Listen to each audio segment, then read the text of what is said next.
Un mēs turpinām mūsu raidījumu ar viesi, kas ir varbūt reti redzēts Latvijas ēterā, bet arī mums gribējās tagad dot iespēju arī cilvēkam no partijas Brīvs no naida un dusmām. Viesmāte Anita, labvakar. Labvakar. Pirmais jautājums, kāpēc jūs neaicināt, kā jums liekas, uz politiskajām diskusijām? Es ir no Ventspils puses. Es jums teikšu tā. Neīs var izbraukāt neko. Ja kādam kaut ko vajag, tā lai brauc pie manis un prasa. Man tik šodien bija ezotērikas bibliotekā jādod grāmata, tāpēc es atbraucu arī te pie jums. Bet tā es arī nebūtu braukusi. Priekš kā?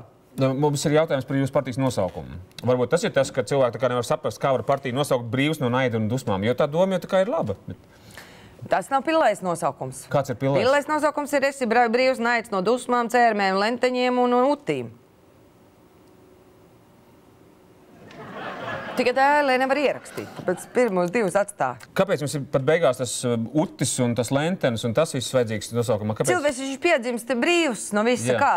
Un tad dzīves laikā visādi mēsli sanāk virsū. Nu, tad mēs aicinām, lai atbrīvojās visi no tā ārā. Un ja jūs, teiksim, ietu Saeimā, piemēram, kā jūs palīdzat atbrīvoties cilvēkiem no tā visa? Kā tā palīdz atbrīvoties? Ka iet cilvēks cietumā iekšā, ka viņam nodzem atus, uztais riktīgi viņam cauri, sālsūdeni vai ko, nu, un tad viņš ir tīrs, un tad viņš var sākt no nulles. Jā, man tagad tāds parādījās jautājums par to, kāda vēl varētu būt nosaukuma partija. Teiksim, ja jums šīs vēlēšanās nesanāk, vai jums ir bijuši vēl citi nosaukuma partija? Nē, šis ir labs. Šis ir labs. Mēs visādas izmēģināja. Kādas jūs vēl izmēģinājāt? Mēs tam vienotību ņēmām, bet tā viņi bija aizņemti jau. Arī patīk tāds, jā. Mēs vienotību kaut kā tā, bet izrādījās jau reģistrēts. Kurš bija reģistrēts, vēlos, nevar saprast. Varbūt, ko jūs varat vēl ieteikt cilvēkiem? Konkrēti kam? Jums? Nu, piemēram. Jums nav riktīgs vārds. Nav turbulents vārdam. Nav turbulents? Nav turbulents. Tāda enerģija tādā ziņā, ka... Es padomātu, ka jums vajadzētu pieštukot pie vārda kaut kādu maiņu. Jums nav pa ilgi šitas vārds. Tas zorgus viņam vēlreiz tālāk kaut kur jāmaina? Nu, kaut ko pamaina kaut ko. Uz kaut ko tādu, kur turbulents iekšā.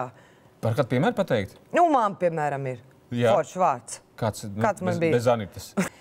Es gribēju saukties pat ciltsmāti, bet tam man teica vetārsts, ka ciltsmāts ir sivērmāts šķirnes labās.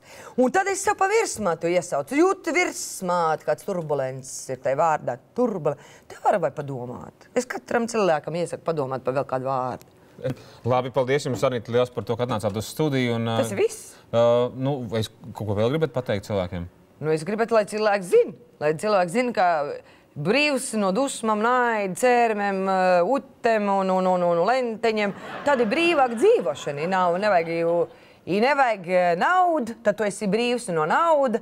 Un es pēdējā laikā sāku izmantot brīvs no gaļa. Vai grūti izstarēt. Liksit to nosaukumā?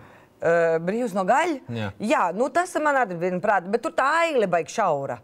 Es tad ņemu tikai brīvs no dusmu naida, un tā pārējie jau zina, man tie biedri zina, kad ir tur vēl klātie gaļi un cērmi un lentenis un uti. Labi. Paldies, Anita, un lai jums ir spēks un pozitīvisms tajā brīdī, ja gadījumā nesanāk tik tiešām. Balso pa mums. Kāds mums bija tas saraksts numurs? Nu, gan jau jūs neatcerties pati. Es pat nezinu, man neiedevu to numuru. Trešais, saka, jā, trešais. Balsot pa trešo. Trešais. Labi, jums ir arī tāda iespēja šīs vēlēšanās. Pēc maz brīdī raidījumu turpināsim. Piektdien, 20 pār 8 TV3.